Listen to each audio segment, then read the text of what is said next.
Assalamualaikum dan salam Sarawakku sayang. Buletin UKAS edisi tengah hari 5 April 2020 bersama saya Kerzarif Afindi. Sarawak mencatatkan satu kematian akibat COVID-19 pada Sabtu dan menjadikan jumlah kematian sebanyak 10 kes. Menteri Pelancongan Kesenian dan Kebudayaan Dato' Abdul Karim Rahman Hamzah berkata mangsa ke-10 ini meninggal dunia di Hospital Umum Sarawak. Mangsa kematian ke-10 merupakan seorang lelaki berumur 56 tahun daripada kampung Demak Baru, Kuching. Kes telah dimasukkan di Hospital Umum Sarawak pada 30 hari bulan Mac yang lepas dan disahkan positif COVID-19 pada 1 hari bulan April dan meninggal pada 3 hari bulan April jam 4.16 petang. Beliau berkata demikian ketika mewakili pengurusi Jawatan Kuasa Pengurusan Bencana Negeri Sarawak, Dato' Amar Douglas Ugah dalam sidang media COVID-19 yang diadakan di Wisma Bapa Malaysia pada Sabtu. Sementara itu, 15 lagi kes baru positif COVID-19 telah dicatatkan menjadikan jumlah bilangan kes di Sarawak sebanyak 254 kes sejak kes positif pertama dilaporkan pada 13 Mac 2020. Kesemua 15 kes ini dirawat di Hospital Umum Sarawak. Dalam perkembangan berkaitan, Dato' Abdul Karim yang juga Menteri Belia dan Sukan menambah sebanyak 70 kes baharu Person Under Investigation PUI turut dilaporkan menjadikan jumlah keseluruhan sebanyak 1,579 kes. Daripada jumlah ini, 1,135 kes adalah negatif dan 190 kes PUI masih menunggu keputusan makmal. Bagi 70 kes PUI baharu, 44 kes adalah di daerah Kuching yang mana 2 kes telah disaring di Kompleks Belia dan Sukan dan 42 kes adalah daripada Hospital Umum Sarawak. Selain Kuching, Miri merekodkan 11 kes, Serian 8 kes, Semarahan 5 kes, Sri Aman dan Bintulu masing-masing 1 kes. Setiap rakyat di kawasan Parlimen Tanjung Manis dan Dun Semop mendapatkan bantuan bekalan makanan dalam tempoh Perintah Kawalan Pergerakan PKP. Gabungan Parlimen Tanjung Manis dan Dun Semop memastikan mereka tidak tercicir dan pengagihan pertama sudah dan sedang digerakkan manakala kedua dalam masa terdekat. Bagi Ketua Kampung Bidadari Bintangor Muhammad Azizi, penduduk kampung amat menghargai komitmen yang ditunjukkan Ahli Parlimen Tanjung Manis Yusuf Abdul Wahab dan Adun Semop Abdullah Saidul itu. Terima kasih saya ucapkan kepada pihak YB, terutama sekali kepada kedua-dua YB kerana sudi meringankan sedikit beban penduduk kampung pada musim PKP. Beliau berkata demikian kepada UKAS di Bintangor pada Sabtu. Manakala pemancar Rapen Angga berkata keprihatinan kedua-dua wakil rakyat tersebut amat bermakna kepada penduduk kampung dalam tempoh Perintah Kawalan Pergerakan PKP ini. Ucapkan banyak-banyak terima kasih kepada kedua YB yang telah menyampaikan bantuan kepada penduduk di kawasan Bintangor ini dengan perhatian mereka dan untuk membantu dengan beban penduduk ini. Saya mewakili semua penduduk mengucapkan terima kasih. Bagi penduduk kampung Abang Amin Bintangor Rashid Omar, bantuan yang disalurkan itu amat bermakna kepada mereka dalam meringankan bebanan pada masa sekarang. Saya bersyukur dan Alhamdulillah kerana YB Dolah Hidul dan YB Yusuf sudi menjalurkan bantuan kepada kami di kampung ini, kurangnya dapat meringankan beban kami di masa COVID-19 itu. Sementara itu, pengurus program pengagihan bantuan bekalan makanan Dun Semop, Kaunselor Suib Basnu berkata pihaknya akan memastikan setiap penduduk tidak akan tercicir mendapatkan bantuan tersebut. Dijangka akan bermula pengagihan pada hari ini dan siapnya pada 7 hari bulan dan semua kampung-kampung di Pulau Brui akan menerima bantuan dan tidak akan ada yang tercicir. Petugas sukarelawan pengagihan bantuan bekalan makanan di kawasan Parlimen Tanjung Manis mengutamakan aspek keselamatan dan kebersihan semasa membuat pengagihan. Ahli Parlimen Tanjung Manis, Yusuf Abdul Wahab berkata, petugas akan dipastikan memakai peralatan keselamatan dan disaring kesihatan untuk mengekang penularan COVID-19 terutama di zon hijau pandemik tersebut. Jadi kita harap mereka sentiasa berwaspada, sentiasa mengamalkan kebersihan diri, sentiasa menjaga jarak dengan kawan-kawan dan juga memastikan bahawa orang-orang yang mereka hadapi atau mereka jumpa juga memakai alat-alat yang sama. Ini yang kita nak pastikan supaya kita dapat membendung wabak ini daripada terus menular, terutama sekali di kawasan yang hijau ini. Beliau berkata demikian kepada UKAS pada Sabtu. Terdahulu, beliau menyertai Menteri Muda Hal Ehwal Korporat dan UKAS Abdul Ngoh Saidol meninjau proses pengagihan bantuan bekalan makanan di Semop. Sementara itu, Abdul Ngoh yang juga ahli Dewan Undangan Negeri Adun Semop menjelaskan bahawa para nelayan dan pekebun di kawasan tersebut boleh menjalani aktiviti mereka yang dianggap penting dalam pengeluaran sumber makanan. Warga nelayan dan warga pekebun adalah dianggap sebagai kerja kritikal ataupun what they call it front line jugalah, kerana mereka ini adalah mereka yang terlibat dalam mendapatkan sumber makanan, terutama sekali warga nelayan. Saya rasa tidak ada sekatan untuk mereka pergi menangkap ikan dan juga warga pekebun untuk mendapatkan hasil sayur, kerana itu penting memastikan bekalan makanan itu berterusan. Menteri Pelancongan Kesenian dan Kebudayaan Dato' Abdul Karim Rahman Hamzah berkata polis telah menangkap 20 orang di Sarawak kerana melanggar PKP dan seramai 26 orang telah dituduh di mahkamah pada 3 April lepas. Berikut adalah kes tangkapan harian mengikut daerah sehingga 33 hari bulan April 2020. Untuk Miri, 8 orang tangkapan, Kuching ada 4, Kota Semerahan ada 3, Bau ada 2, Padawan ada 1, Bintulu ada 1 dan juga Serian ada 1. Jadi jumlah keseluruhan adalah 20 orang tangkapan. Beliau berkata demikian ketika mewakili pengurusi Jawatankuasa Pengurusan Bencana Negeri Sarawak, Dato' Amar Douglas Ugah dalam sidang media COVID-19 yang diadakan di Wisma Bapa Malaysia pada Sabtu. Katanya sehingga kini 95% orang ramai mematuhi perintah kawalan pergerakan PKP.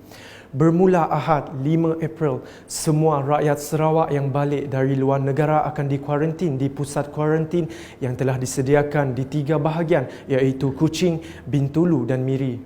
Dato' Abdul Karim yang juga Menteri Belia dan Sukan menjelaskan secara keseluruhannya kadar jangkitan yang paling tinggi di Sarawak adalah di selatan negeri Sarawak, khasnya di Kuching dan Semarahan. Perkara ini adalah disebabkan faktor geografi antara Kuching dan juga Semarahan yang dekat serta pergerakan masyarakat di antara dua bahagian ini yang tinggi disebabkan lokasi tempat kerja dan membeli barangan keperluan di Kuching. Penduduk di Dun Meradong yang turut terkesan semasa tempoh Perintah Kawalan Pergerakan PKP amat berharap bantuan bekalan makanan dapat meringankan beban mereka. Malah usaha ahli Dewan Undangan Negeri Adun Meradong, Datuk Ding Kuang Hing memastikan bantuan tersebut diagihkan terus dihargai penduduk setempat.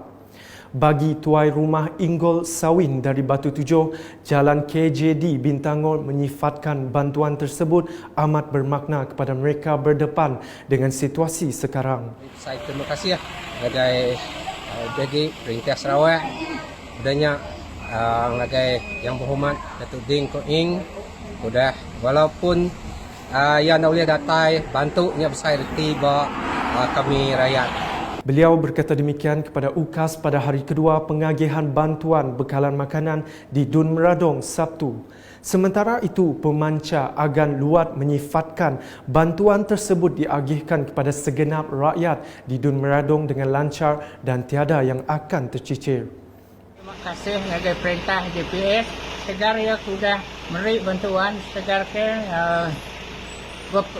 berkurang tu ngandung bantuan barang pemakai sebagai rakyat rumah panjai. Bukan seminat rumah panjai tahu saya dan seluruh N46 dipegang oleh Yang Berhormat Datuk Deng Kuh ini. Bagi Mary, seorang penduduk di Rumah Kadin, Ulu Mador, bantuan itu amat dialu-alukan penduduk yang bergantung kepada pendapatan menjual hasil kebun. Beri terima kasih kepada Deng sudah beri pemakai kami maya COVID-19 tu, beri dosa terima kasih amat lepas beri beras. Kami tu nak boleh keluar nyual sayur, nak penusak kami bisa menjadi jual sayur menjadi jual.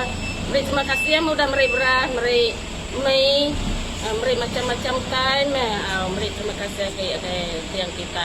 Terima kasih. Jawatan Kuasa Pengurusan Bencana Bahagian Miri telah melakukan operasi penyelamatan gelandangan di seluruh bandaraya Miri. Pegawai Kebajikan Masyarakat JKM Sarawak Lau Ngi Wei berkata usaha menyelamatkan gelandangan ini dilakukan bagi memastikan kesihatan mereka terpelihara dan bebas daripada wabak COVID-19.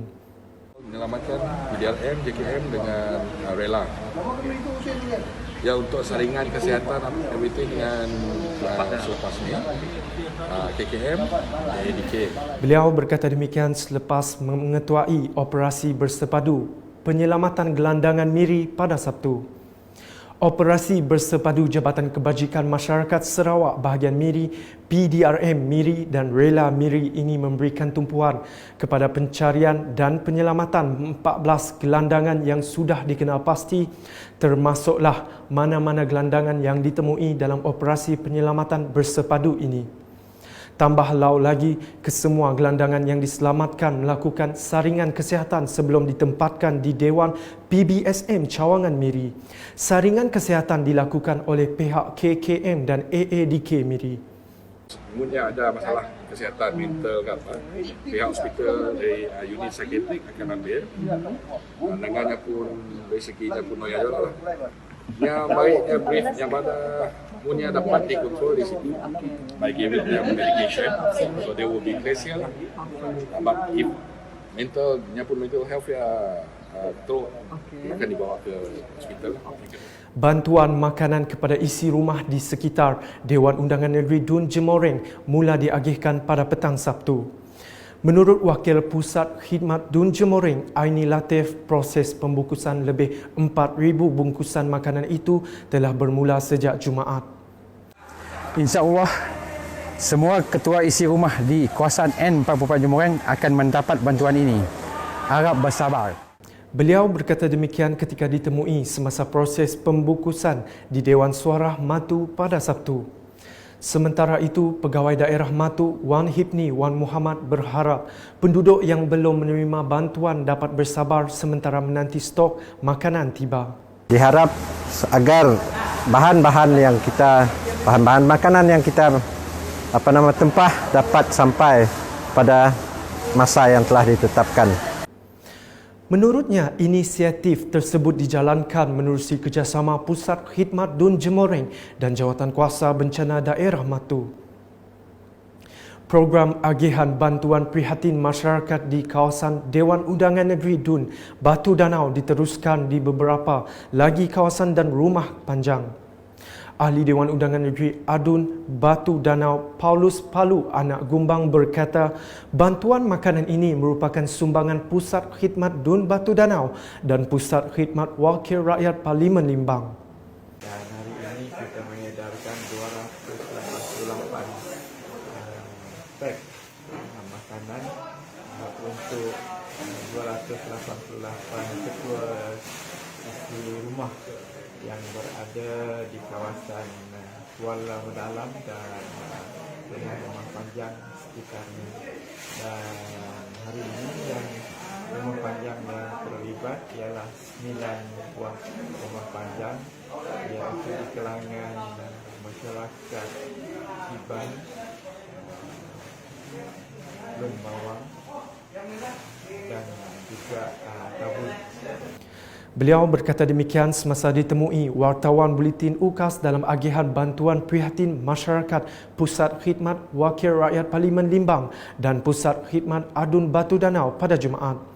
Sebanyak 506 bungkusan set barangan makanan keperluan diagihkan kepada setiap pengurusi Jawatan Kuasa Kemajuan dan Keselamatan Kampung JKKK dari 17 buah rumah panjang. Seorang penduduk yang mewakili belia, Jimmy Anak Nukim dari Kampung Pelatik mengucapkan terima kasih kepada kedua-dua pemimpin Persekutuan dan Negeri yang telah memberikan bantuan makanan kepada masyarakat dalam menghadapi Perintah Kawalan Pergerakan PKP ini. Meri besar terima kasih ngagai kerajaan Malaysia, ngau kerajaan menua di Sarawak. Ti udah meri bantu pemakai ngagai kami menua ulu di tau. Terima kasih ngagai Haji Hasbi ti pengari hari kerajaan Malaysia ngau YB Paulus Pulau Gumbang pengari hari JPS menua perintah Sarawak. Dan huluang kami menua Sarawak. Sementara itu, Ketua Masyarakat Kampung Entakong Tuai Rumah Lembong Anak Malong mengucapkan terima kasih di atas pemberian bantuan makanan yang mencukupi kesemua penduduk di rumah panjang ini. Kami itu bantuan daripada YB Paulus cukup mana YB ngau kami rumah panjai tiap rumah panjai bisik diberi bantuan semua rumah panjai bisik dibagi terima kasih. Sairah Pegawai Jabatan Pertahanan Awam Malaysia ketika memberikan pesanan kepada semua penduduk kampung dalam tempoh Perintah Kawalan Pergerakan ini. Diharap penduduk kampung dapat mematuhi arahan PKP yang telah dikeluarkan oleh kerajaan. Jagalah kebersihan diri dan keluarga. Program ini turut dibantu oleh petugas dari Angkatan Pertahanan Awam APM Limbang berserta dengan kemudahan truk untuk mengangkut barangan bantuan dengan lebih mudah. Seramai 326 orang di kawasan Dun Bukit Kota menerima bantuan makanan berikutan Perintah Kawalan Pergerakan PKP.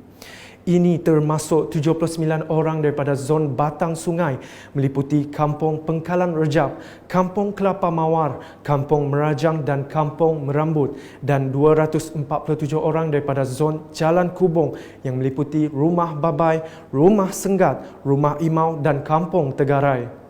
Penghantaran bantuan makanan di kawasan tersebut merupakan kerjasama Pusat Khidmat Parlimen Limbang dan Pusat Khidmat Dun Bukit Kota pada Jumaat telah dibahagikan kepada dua zon. Penyerahan bantuan makanan telah disampaikan oleh Kaunselor Sufian bin Mohad untuk zon Batang Sungai dan penolong setiausaha PBB Cawangan Bukit Kota James Tai Padan untuk zon Jalan Kubong. Rata-rata setiap ketua masyarakat dan ketua kaum KMKK yang ditemui mendapat respon yang positif dan merakamkan penghargaan dan terima kasih kepada kedua-dua wakil rakyat iaitu Ahli Parlimen Limbang dan Adun Bukit Kota yang prihatin dengan nasib mereka sepanjang tempoh Perintah Kawalan Pergerakan PKP ini. Ketua Kampung Tagarai Wahab bin Haji Mokhtar ketika ditemui berkata beliau yang mewakili penduduk Kampung Tagarai mengucapkan terima kasih kepada kedua-dua wakil rakyat Adun Bukit Kota dan Ahli Parlimen Limbang yang memberikan sumbangan bantuan makanan. Ribuan terima kasih kepada YB Dato' dan juga YB Ahli Parlimen YB Haji Hasbi kerana sudi memberi sumbangan untuk penduduk kampung yang masa ini dikenakan kawalan PKP lah yang masa ini fasa yang kedua. Bagi tuai rumah sengat Anak Jarum, sumbangan berupa bantuan makanan ini melegakan masyarakat di rumah sengat yang terkesan kepada PKP fasa kedua ini. Kami rumah panjang itu susah, ini nak susah, ban dia tahu kami dah senang hati, beri terima kasih ya, okay, Dr. Rahman ngau GSP, okay, beri sambungan pemakai kami rumah panjang. Sementara itu, tuai rumah Babai Anak Mancu berasa senang hati dengan bantuan yang diberikan Kerajaan Persekutuan dan Kerajaan Sarawak yang mana amat bermakna dalam mengharungi PKP ketika ini. Tidak ketinggalanlah mengucapkan syukur kepada beliau dua. Jadi kami memang sokong mereka ni. Rakyat di sini memang suka hati dengan bantuan ini. Seramai 285 keluarga daripada 12 buah rumah panjang dan kampung di Kemena dan Sebauh telah menerima bantuan makanan daripada Pusat Khidmat Dun Kemena dan pejabat daerah Sebauh. Menurut Pegawai Daerah Sebauh William Manggoi, bantuan yang diagihkan ini melibatkan 2 zon iaitu Zon Ulu Sungai, Sigu dan Zon Labang Atas, Sungai Sengian. Antara rumah panjang dan kampung yang terlibat dalam pengagihan bantuan makanan ini ialah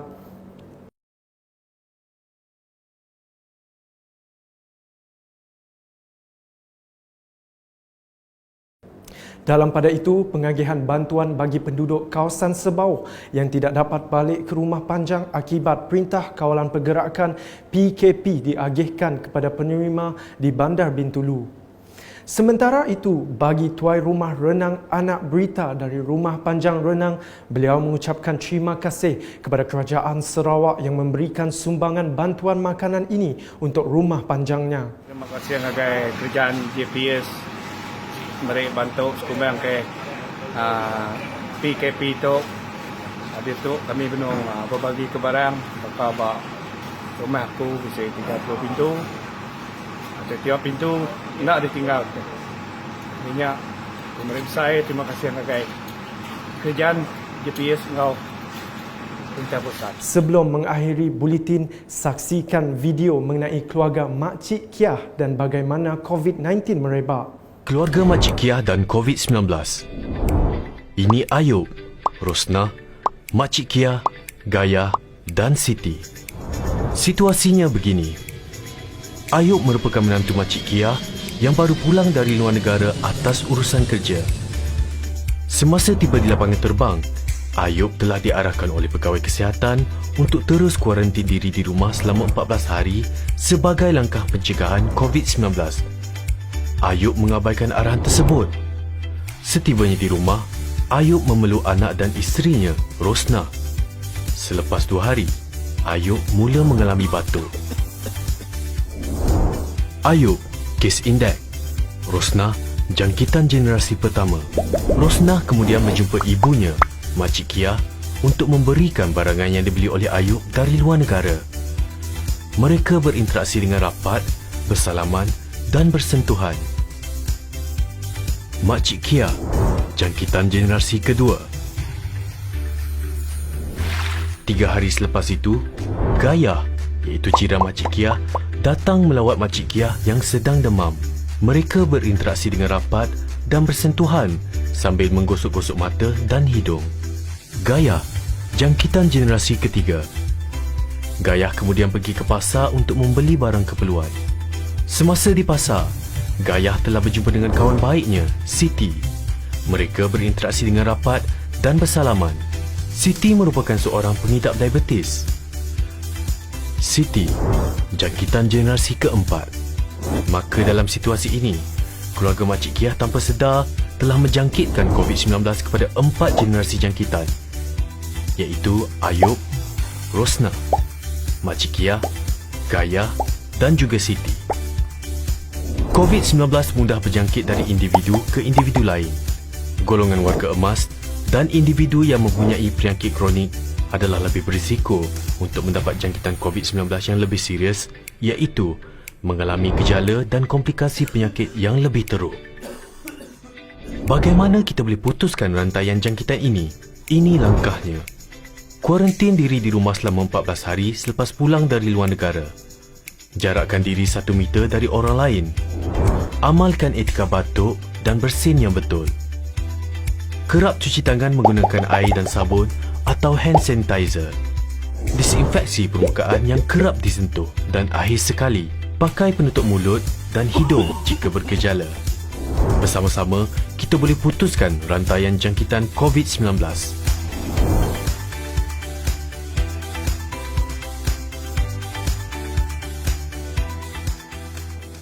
Sekian buletin UKAS edisi tengah hari bersama saya Khairul Zarif Afindi dan kru penerbitan. Jaga diri anda, keluarga anda dan sentiasa berwaspada. Dapatkan berita terkini Sarawak setiap hari dengan melayari ukas.sarawak.gov.my atau di Facebook, Instagram, Twitter dan saluran YouTube Buletin UKAS. Salam UKAS.